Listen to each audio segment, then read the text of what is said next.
Hello guys, this side पवन कुमार। हम आज से एक सीरीज स्टार्ट करने जा रहे हैं जिसमें लगभग सारे topic history, geography, polity, economy, IR securities and economy से रिलेटेड टॉपिक देखने को मिलेंगे, जिसमें general science, science tech and math, reasoning जैसे टॉपिक भी देखने को मिलेंगे। तो हम टाइम वेस्ट न करते हुए हम सबसे पहले स्टार्ट करते हैं ज्योग्राफी। ज्योग्राफी में एक यूनिट है क्लाइमेटोलॉजी। ठीक है, क्लाइमेटोलॉजी में एक टॉपिक है ऊष्मा बजट, यानी heat budget. Heat budget topic है, उसको समझने का प्रयास करते हैं। आइए देखते हैं। हम क्लाइमेटोलॉजी में, ज्योग्राफी में हम एक यूनिट स्टार्ट करने जा रहे हैं, क्लाइमेटोलॉजी।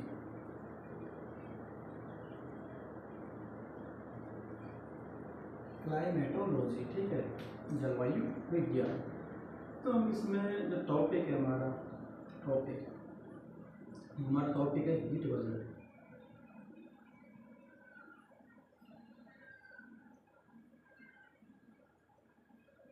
हीट बजट टॉपिक को स्टार्ट करने जा रहे हैं। एक्चुअल में जो हीट है, ऊष्मा है, ऊष्मा बजट होता क्या है?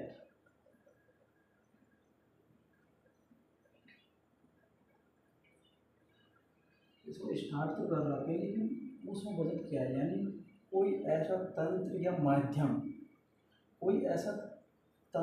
माध्यम, जिसमें ऊर्जा का आगमन व बहिर्गमन का लेखा जोखा देखा जाता है या तैयार किया जाता है, उसको ऊष्मा बजट कहते हैं। जैसे कोई ऐसा तंत्र जिसमें ऊष्मा का आगमन तथा ऊष्मा का बहिर्गमन का लेखा जोखा देखा जाता है, तैयार किया जाता है, उसको हम क्या कहते हैं? ऊष्मा बजट कहते हैं। ठीक है, ऊष्मा बजट है वो कितने प्रकार से ट्रांसलेट होती है। जैसे हीट है, हीट ट्रांसफ़र की हम बात करते हैं। कितने प्रकार से हीट ट्रांसफ़र होती है? 3 प्रकार से होती है। कौन कौन से? चालन, ठीक है। नंबर 2 संवहन, नंबर 3 विकिरण। ठीक है, रेडिएशंस, जो क्या बोलते हैं? कन्वेक्शंस, इसको क्या बोलते हैं? कन्वेक्शन।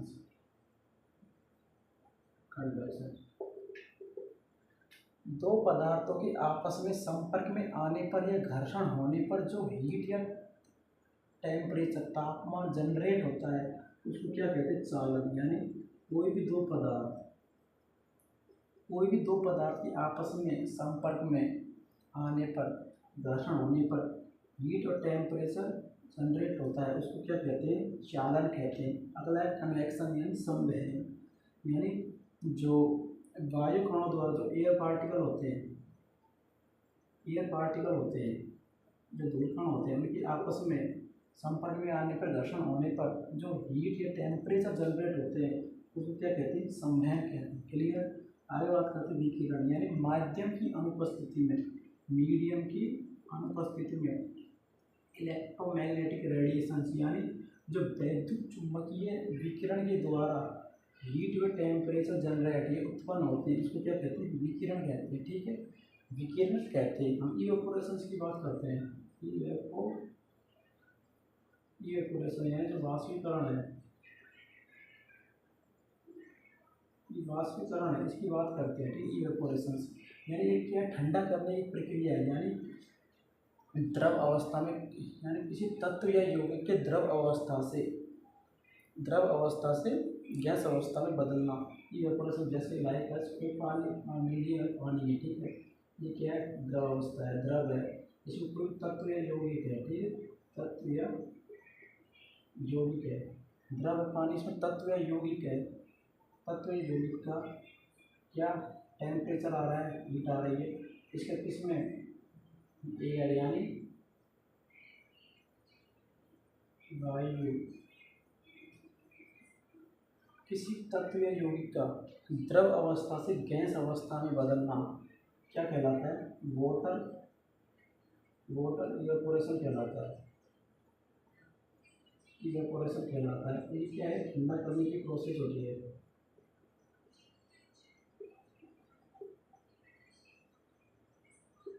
ये ठंडा करने की प्रक्रिया है, ठीक है। आगे हम बात करते हैं जो हीट बजट है उसकी प्रोसेस क्या होती है। मतलब जो रेडिएशंस आती है, यानी आती है वेव रेडिएशंस और एक आती है लो वेव रेडिएशन, यानी स्मॉल वेव रेडिएशन से वो डायरेक्टली प्रत्यक्ष रूप से पृथ्वी पर आती है, क्योंकि लो वेव रेडिएशन है वो इनडायरेक्टली रूप से जाती है। कैसे, उसकी प्रोसेस की बात करते हैं। जो हीट बजट, जो वैज्ञानिक जीटी ट्रेवार था, वैज्ञानिक जीटी ट्रेवार, इसकी बात करते हैं जीटी ट्रेवार। इसने क्या संकल्पना दी थी हीट बजट की, उसको देखने का प्रयास करते हैं। समथिंग आपको 11th क्लास की जो क्लाइमेटोलॉजी बुक है, सॉरी क्लाइमेटोलॉजी यूनिट है, उस 11th क्लास की है, उसमें मिल जाएगा आपको, जलवायु वाले में मिल जाएगा ये, उसमें बजट आराम से पढ़ सकते हैं। इसकी बात करते हैं, उस बजट की प्रोसेस की बात करते हैं, ठीक है।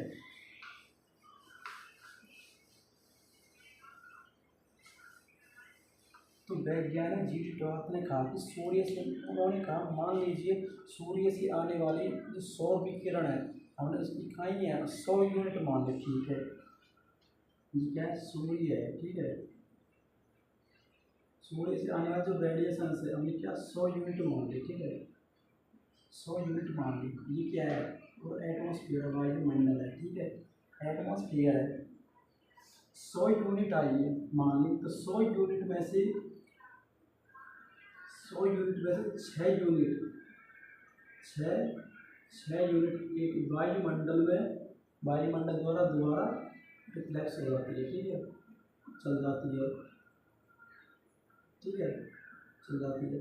27 यूनिट, 27 यूनिट जो क्लाउड होते हैं, क्लाउड मेघ नहीं, बादल, क्लाउड, उनके द्वारा ये चली जाती है, ठीक है। यहाँ पे क्या पाया जाता है, आइस, आइस फील्ड पाया जाता है पृथ्वी पर। तो जो 2 यूनिट है, 2 यूनिट वो आइस द्वारा चली जाती है, 2 यूनिट, यानी टोटल डायरेक्टली 35 यूनिट।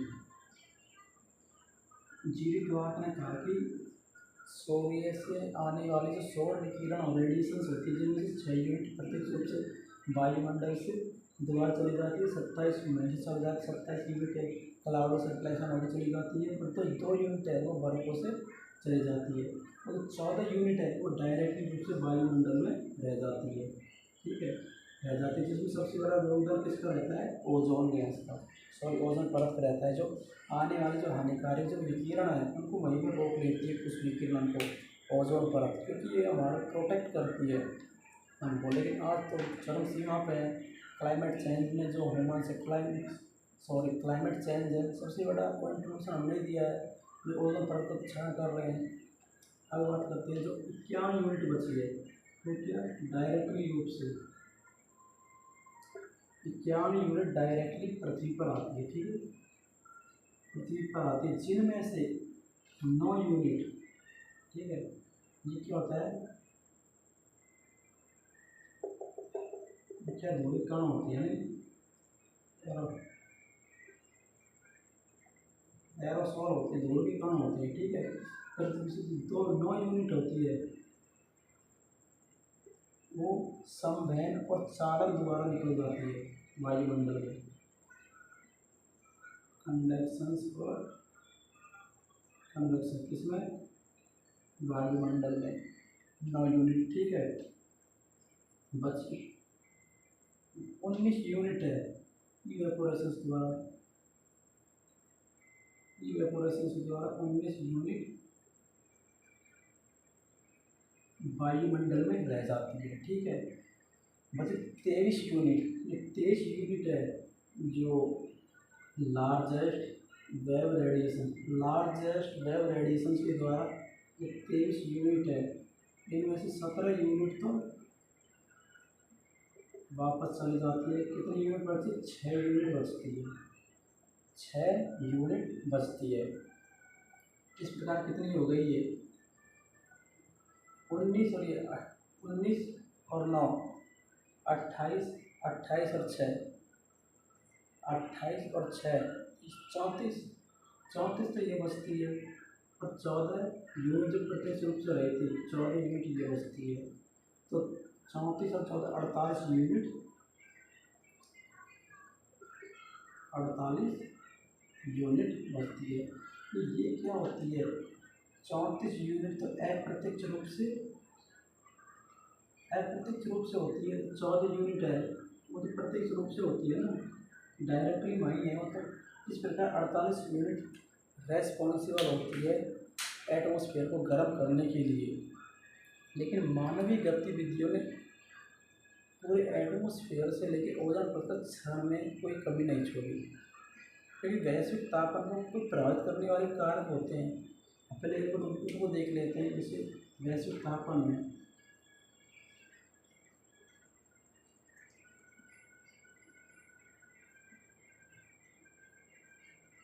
इफेक्ट, जो वैश्विक ताप इफेक्ट कौन करता है, वैश्विक ताप उसको इफेक्ट परावैंगनी विकिरण होती है। कौन कौन सी होती है परावैंगनी, जैसे CH4 हुई,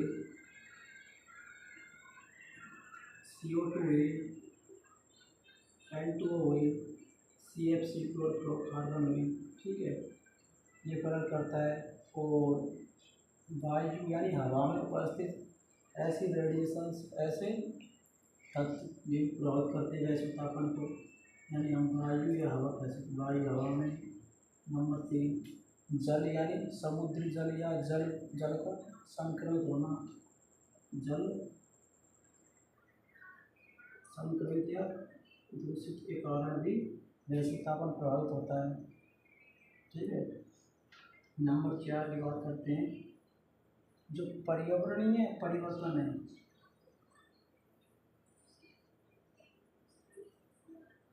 पर्यावरणीय परिवर्तन है, ये भी क्या वैश्विक तापमान को प्रभावित करता है। इस हिसाब से हमने देखा जीटी ट्रेवार्थ,